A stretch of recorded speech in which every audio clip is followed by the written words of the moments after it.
मेरे प्यारे बच्चों, तो कैसे हैं आप लोग। मैं उम्मीद करता हूँ आप लोग ठीक होंगे और जहाँ भी होंगे बढ़िया होंगे। तो आज आप लोग का स्वागत है हमारा, जो आप लोग को मालूम ही होगा, मैट्रिक जो होगा, मैट्रिक का एग्ज़ाम जो होगा हमारा, ये होगा कब, 15 तारीख से स्टार्ट है। ठीक है, 15 तारीख से हमारा ये स्टार्ट है। इसलिए जो है हम जितने भी सारे आज हम करने वाले हैं। और मैंने आप लोग को बोला था साइंस, ठीक है, साइंस और एसएसटी जिससे हो गया। तो ये सभी का मैंने आप लोग के एमसीक्यू और जो है सब्जेक्टिव का भी रिवीजन कराया है। ठीक है, मैंने आप लोग पढ़ाया तो है ही ऑलरेडी, साथ में उसका रिवीजन भी करवा रहा हूँ जो आप लोग को आएगा। ठीक है, वीवीआई है। चलिए देखिए, यहाँ पर देख सकते हैं आप लोग, महत्वपूर्ण वीवीआई क्वेश्चन है। ठीक है, चलिए पहला सवाल जो है ये आपके सामने दिख रहा है। ठीक है, देखिए ये 2011 पूछा गया था। वह रासायनिक अभिक्रिया जिसमें अधिक अभिक्रियाशील पदार्थ अपने कम से अभिक्रियाशील पदार्थ का विस्थापित कर देता है उसे प्रतिस्थापन, यानी ये हुआ कि वैसा रासायनिक अभिक्रिया, ठीक है, जिसमें अधिक यानी मतलब किसी का जो पावर ज़्यादा है, ठीक है, और किसी का पावर कम है, तो क्या करेगा उस पदार्थ, ई पदार्थ ना उसको क्या करेगा, पुनः स्थापना कर देगा, उसका क्या करेगा, स्थापना कर देगा। तो वही प्रक्रिया क्या कहेंगे, प्रतिस्थापन कहेंगे। जैसे इसका समीकरण भी बोलता है लिखने के लिए। ठीक है, इसका समीकरण कैसे होगा, Fe+Cu रिएक्शन, ठीक है, इसको रिएक्शन बोलते हैं, FeSO4+Cu। तो यानी Fe और Cu जो है यहाँ पर अधिक क्रियाशील है। ठीक है, क्या है, अधिक F और Cu जो है अधिक क्रियाशील है। ठीक है, तो यानी ई अपना जगह मतलब दू को देखिए यहाँ पर क्या बोला है, अधिक क्रियाशील है। ठीक है, अधिक क्रियाशील के साथ साथ दूसरा जो होता है कम पार वाले को ये अपना पुनः स्थापना कर सकते हैं। ठीक है, अगला देखिए यहाँ पर आप लोग, दृष्टि दोष के लिए, दृष्टि दोष क्या है। ठीक है, दृष्टि दोष क्या है और इसके बारे में आप कुछ लाइन बताइए। नेत्र का वह दोष जिसके कारण निकट की वस्तु या दूर की वस्तु स्पष्ट नहीं दिखाई देती है। तो यानी ये मतलब हुआ इसका कहने का अर्थात ये है कि कोई भी चीज़ हमको चाहे दूर का हो चाहे नज़दीक का हो, यूँ हमको याद दिखाई नहीं पड़ता है, तो उसको क्या कहते हैं, दृष्टि दोष कहते हैं। और सामान्य नेत्र की निकटतम बिंदु कितनी होती है, 25 सेंटीमीटर। और ये बात ध्यान रखिएगा कि दूर बिंदु अनंत होता है। क्या होता है, दूर बिंदु अनंत होता है। ठीक है, दूरबिंदु क्या होता है, अनंत होता है। ये आप लोग को याद रखना है। ठीक है, ये याद रखिएगा। दृष्टि दोष किसको कहते हैं, दृष्टि दोष जो है किसको कहेंगे, दृष्टि दोष वैसा दोष जो क्या करता है, मतलब दूर का वस्तु या निकट का वस्तु साफ साफ दिखाई नहीं देता, उसको क्या कहेंगे, दृष्टि दोष कहेंगे। ठीक है, और ये देखिए कितना प्रकार का होता है, निकट दृष्टि दोष, दूर दृष्टि दोष, जरा दृष्टि दोष और अबिंदुकता। ठीक है, अबिंदुकता जो होता है इसका राइट आंसर हो जाएगा। ठीक है, देखिए ये 4 होते हैं हमारे। चलिए कोई दिक्कत नहीं। अगला देखिए यहाँ पर आप लोग, ऊष्मा क्षेपी अभिक्रिया, ऊष्मा क्षेपी अभिक्रिया क्या है जी। ठीक है, तो ये आप लोग को बता रहा है,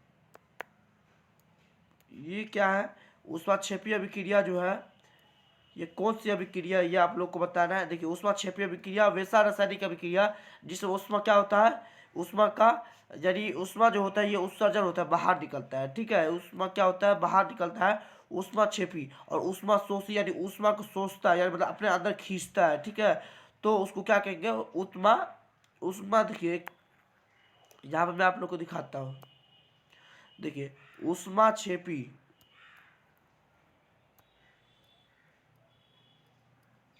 ऊष्मा क्षेपी हो गया। ठीक है, जिसमें क्या होता है, उत्सर्जन होता है ऊष्मा का, क्या होता है, उत्सर्जन। और ऊष्मा शोषी हो गया, ऊष्मा शोषी, इसमें ऊष्मा का अवशोषण होता है यानी खींचता है। ठीक है, चलिए ठीक है, चलिए इसका समीकरण आप लोग देख लीजिए। यहाँ पर समीकरण क्या है, CH4, ठीक है, CH4+2H2O2। ठीक है, तो CO2, ठीक है, CO2+2H2O। तो यानी देखिए यहाँ पर C कितना था, 1 था। ठीक है, H कितना था, 4, तो कितना, और यहाँ पर देखिए 2, ऑक्सीजन कितना था, 4 था। ठीक है, ऑक्सीजन कितना था यहाँ पर, देखिए ये भी आ सकता है ऐसे के समीकरण को संतुलित कीजिए। ठीक है, तो ये बात ध्यान रखिएगा। ये ऑक्सीजन जो है हमारा देखिए O2 है, तो इसको आपस में गुणा कर दीजिए, कितना हो गया, तो 2 दूनी 4, O का संख्या कितना है, 4 है। ठीक है, तो ये आप लोग याद रखिएगा। देखिए यहाँ पर भी 2 है, और यहाँ पर आप बोलेंगे सर यहाँ पर एक ही है, तो यहाँ पर देखिए 1 है और बगल में कितना है, 2, 2 एकम 2, 2 2 4, ये समीकरण संतुलित है। ठीक है, तो ये भी आप लोग को ऑब्जेक्टिव में सवाल आता है। चलिए अगला देखिए, यहाँ पर ऊष्मा शेषी, अभी अभी अभी बात किया हमने, जिसमें ऊष्मा का क्या होता है, अवशोषण होता है, उसको ऊष्मा शोषी यहाँ पर आप लोग का दिया हुआ है। ठीक है, तो यहाँ पर ऊष्मा शोषी क्या है, ऊष्मा शोषी एक और अभिक्रिया पूछता है। ठीक है, एक और अभिक्रिया पूछता है, कौन सा अभिक्रिया, तो ये आपको याद रखना है, ये आपको पूछता है। ठीक है, सॉरी क्रिया नहीं, परिवर्तन पूछता है। ठीक है, परिवर्तन जो है ये भी पूछता है, भौतिक परिवर्तन। ठीक है, भौतिक एवं रासायनिक परिवर्तन जो है ये आप लोग को पूछता है। ठीक है, ये अभी आगे हम चर्चा करेंगे। ठीक है, तो पहले इसको समझते हैं। ऊष्मा,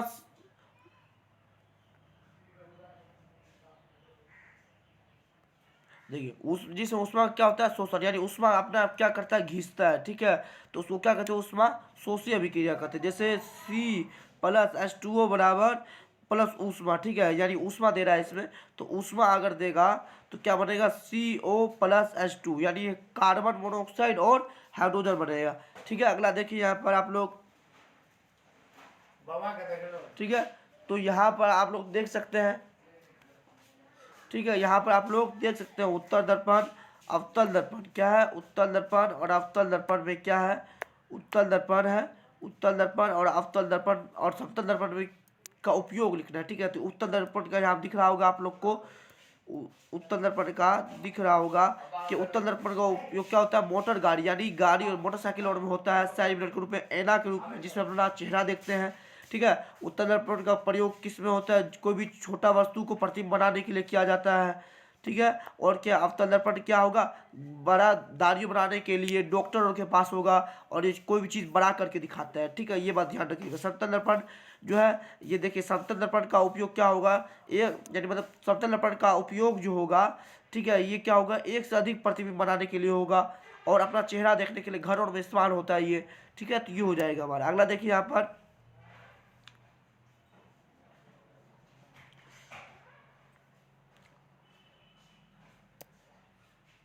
इसमें आप लोग को अगर कोई दिक्कत हो तो आप लोग हमें कमेंट भी कर सकते हैं। ठीक है, इसमें अगर कोई दिक्कत हो समझने में तो आप लोग हमें कमेंट भी कर सकते हैं। तो देखिए यहाँ पर उत्तल लेंस अवतल लेंस में अंतर स्पष्ट करें तो इसका क्या हो जाएगा, उत्तल लेंस यहाँ दिया हुआ है, उत्तल लेंस और अवतल लेंस। ठीक है, तो उत्तल लेंस क्या था, मैंने बताया था, उत्तल लेंस क्या होता है, बीच में मोटा, किनारे पर पतला होता है। ठीक है, तो ये बात ध्यान रखिएगा। बीच देखिए ऐसे, मैं आप लोग को दिखाता हूँ कैसे होता है।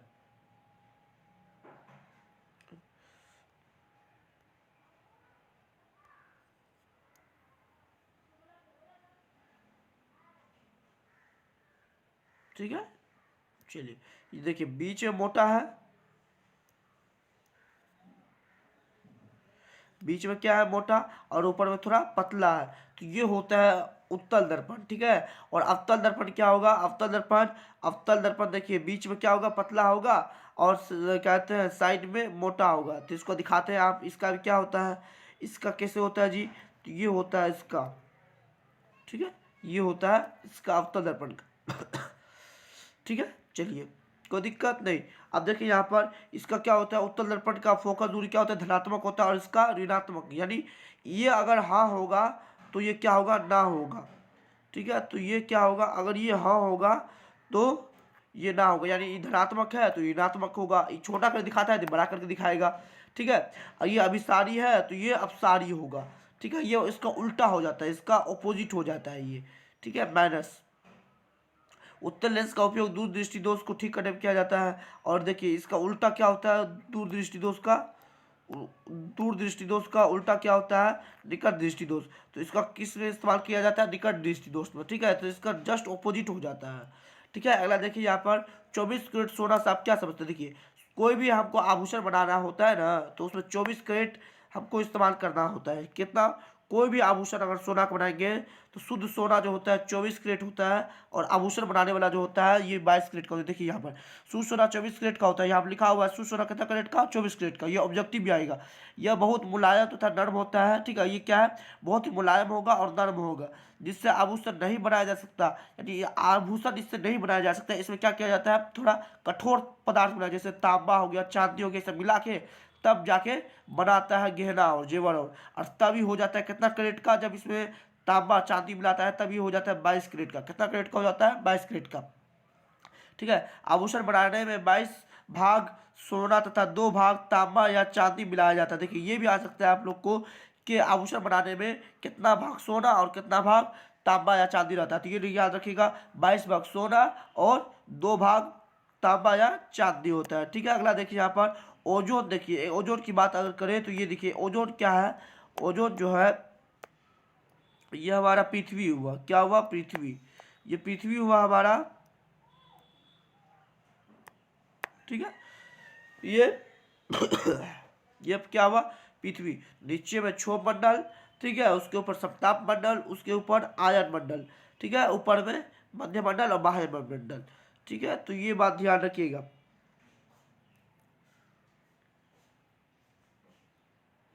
ठीक है। तो ये क्या हुआ, क्षोभ मंडल हुआ। और ये बात ध्यान रखिएगा,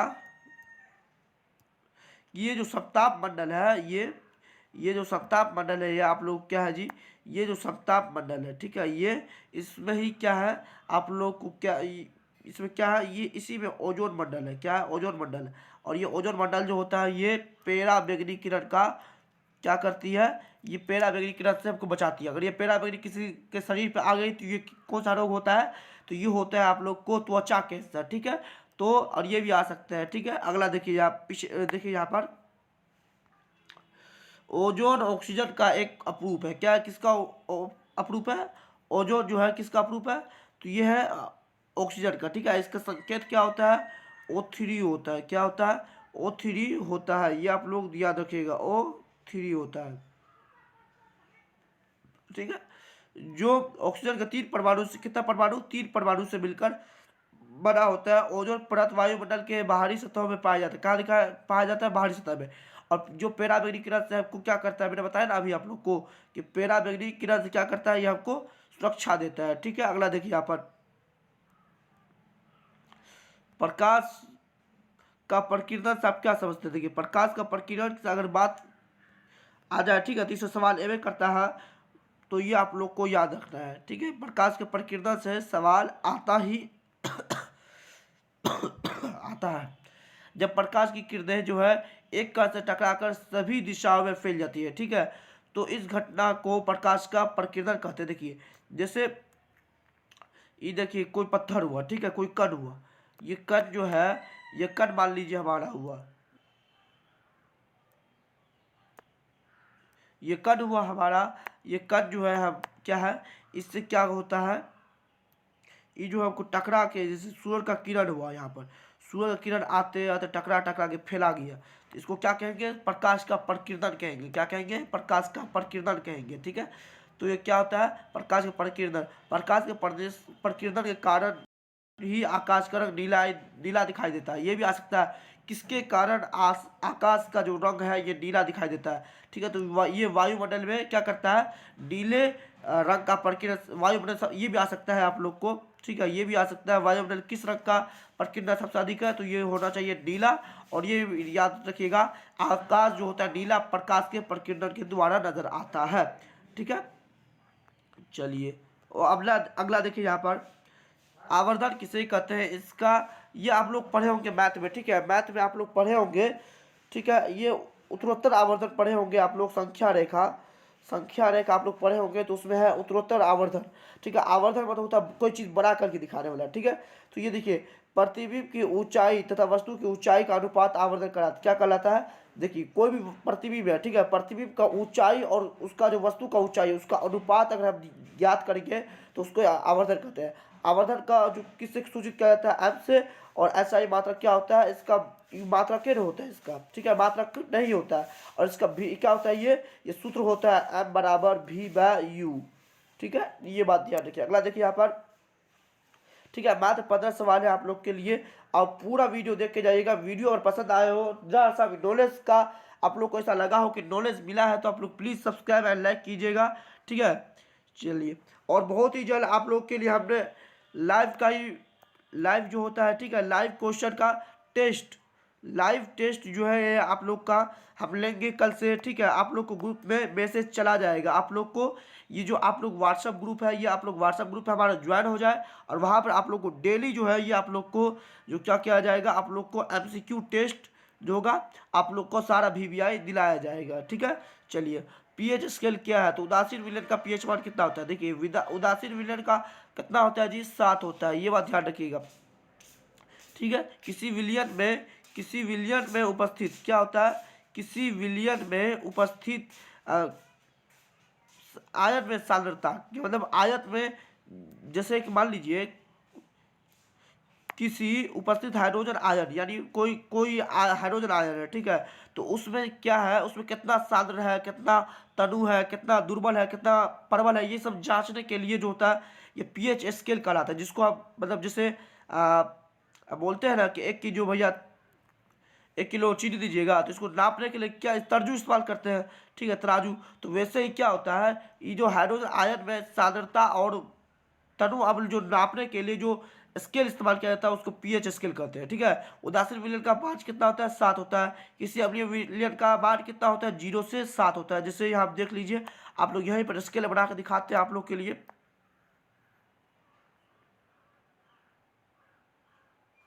ठीक है,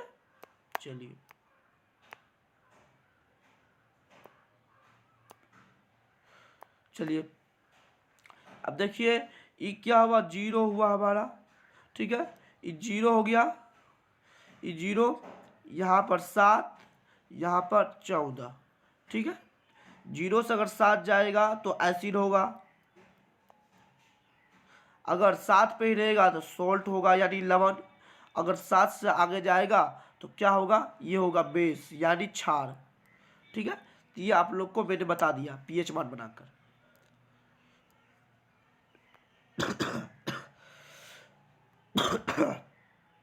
चुंबकीय क्षेत्रों में रेखाओं के गुण लिखिए। ठीक है, तो उसका गुण लिखना है हम लोग को।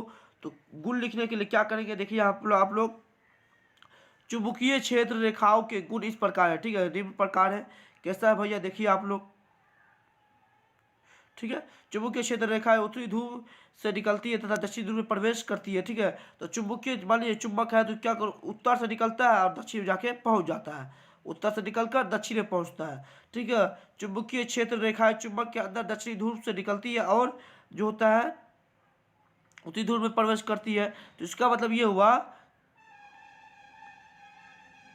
और देखिए ये क्या हुआ, चुंबकीय क्षेत्र का जो होता है ना रेखा, ये चुंबक के अंदर से निकल कर कहाँ से कहा जाता है, उत्तरी ध्रुव से दक्षिण ध्रुव। और पूछे चुंबकीय क्षेत्र रेखाएं जो होता है ये कहाँ से कहा जाता है, उत्तरी से दक्षिण ध्रुव। ठीक है, अगला देखिए यहाँ पर, ये रेखा एक बद्र वक्र,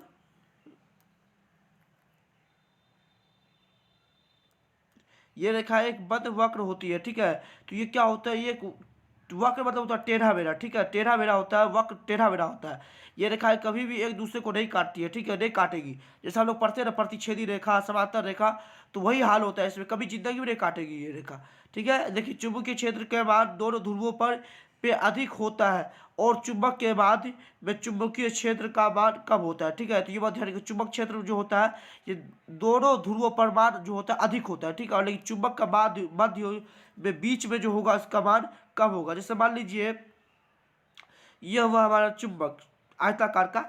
ठीक है, तो इसका जो होगा ये जो होगा, ये जो है क्या हो रहा है जी, ये और ये इस सभी का मान जो होगा अधिक होगा, लेकिन बीच वाला जो होगा इसका मान जो होगा ये आपको क्या होगा, ये आपको कम होगा। ठीक है, तो अगला देखिए यहाँ पर, शाकाहारी में मांसाहारी को परिभाषित कीजिए। क्या कीजिए, परिभाषित कीजिए। तो वे जीव जो अपना भोजन सब यानी घास फूस खाते हैं, ठीक है, साग सब्जी खाते हैं, उसको क्या कहते हैं, शाकाहारी। और जो अपना भोजन मांस मछली और खाते हैं, ठीक है, तो उसको क्या कहते हैं, मांसाहारी कहते हैं। या ऐसे भी हो सकते हैं जो अपना भोजन के लिए दूसरे निर्भर है उससे मांसाहारी, जो अपना भोजन खुद बनाए उसको शाकाहारी। ठीक है, और ये बात ध्यान रखिएगा, शाकाहारी जो होता है ना, ये उत्पाद पर निर्भर रहता है। किस पर निर्भर रहता है? उत्पाद पर। देखिए यहाँ पर उत्पाद पर निर्भर रहता है, ठीक है। जैसे बकरी, हाथी, टिड्ढा, और जैसे मांसाहारी में आ गए हैं हम लोग, ठीक है, मानव, बाघ, सर्प, शेर, ठीक है। तो ये सब आ गया। अगला देखिए आप लोग, उत्सर्जन को परिभाषा। उत्सर्जन क्या किसको कहते हैं ये आप लोग बताइए। तो ये जो होगा आप लोग क्या होगा, उत्सर्जन क्या है? तो ये है आप लोग क्या है, तो ये शरीर से अपचय, यानी शरीर से जो गंदा पदार्थ है, ठीक है, अपशिष्ट पदार्थ है, उसको निकालने का जो क्रिया करता है, ठीक है, तो उसको क्या कहते हैं? उत्सर्जन कहते हैं। और हानिकारक, यानी ये बात ध्यान रखिएगा, ये जो होगा, ठीक है, ये शरीर से अपचयी क्रिया को फलस्वरूप उत्पन्न हानिकारक नाइट्रोजन युक्त अपशिष्ट पदार्थ, यानी नाइट्रोजन के साथ साथ सारा गंदगी पदार्थ को निकाल देता है, ठीक है। और दूगो का नाम दिया हुआ है वीर की, यानी किडनी और फेफड़ा, ठीक है। तो ये दोनों है आप लोग का। ये लास्ट प्रश्न हुआ हमारा, ठीक है। तो ये हमारा लास्ट प्रश्न हुआ। चलिए, कोई कोई दिक्कत नहीं होना चाहिए आप लोग को, ठीक है। तो आप लोग जब कोई दिक्कत हो आप लोग हमें कमेंट कर सकते हैं, ठीक है। उत्प्रेरक से आप क्या समझते हैं? वैसा पदार्थ जो स्वयं रासायनिक अभिक्रिया में भाग नहीं लेता लेकिन अभिक्रिया के वेग को बढ़ाते या घटाते हैं, उत्प्रेरक कहते हैं। यानी क्या हुआ, देखिए, ये अपना क्या किया, ये अपना भाग नहीं ले रहा है, ठीक है। भाग, मान लीजिए ये अपना भाग नहीं ले रहा है, लेकिन ये तभी क्या कर रहा है, ये जो कॉम्पिटिशन है, कॉम्पिटिशन में क्या कर रहा है, कॉम्पिटिशन को बढ़ा भी सकता है, घटा भी सकता है। तो यानी इतना पावर है, तो इसको क्या कहेंगे? उत्प्रेरक कहेंगे, ठीक है। तो आज के लिए हमारा इतना ही सवाल था। तो आज के लिए हमारा इतना ही सवाल था। तो आप लोग के लिए यहाँ पर जो ये हमारा हुआ था, ये संघर्ष बैच जो था आप लोग के लिए, ये अंतिम संघर्ष हुआ। ये अंतिम संघर्ष वाला ये आप लोग को प्लेलिस्ट मिल जाएगा, ठीक है, जिसमें साइंस का सब्जेक्टिव जो है, ये सब्जेक्टिव में मैंने 5 पार्ट में डाला हुआ है, आप लोग वहाँ पर देख सकते हैं। और इसका PDF का लिंक कहाँ मिलेगा ये आप लोग को बता देता हूँ। ये आप लोग को डिस्क्रिप्शन में मिल जाएगा, ठीक है। व्हाट्सअप का सारा PDF भी मिल जाएगा। और अगर आप लोग वो PDF अगर घोल के पी जाए और पूरा याद कर जाए, तो आप लोग का नंबर जो होगा, कोई बाय का लाल नहीं है जो आप लोग का नंबर काट सके, ठीक है। तो आज के लिए इतना ही। जय हिंद, जय भारत। और ये हमारी ग्रुप में बने रहे, क्योंकि कल से हमारा जो लाइव टेस्ट स्टार्ट होने वाला है और रिवीजन भी होगा, ठीक है। तो उसको क्या करेंगे हम लोग, उसको एक तरीके से कवर करते चलेंगे। तो आज के लिए इतना ही। जय हिंद, जय भारत।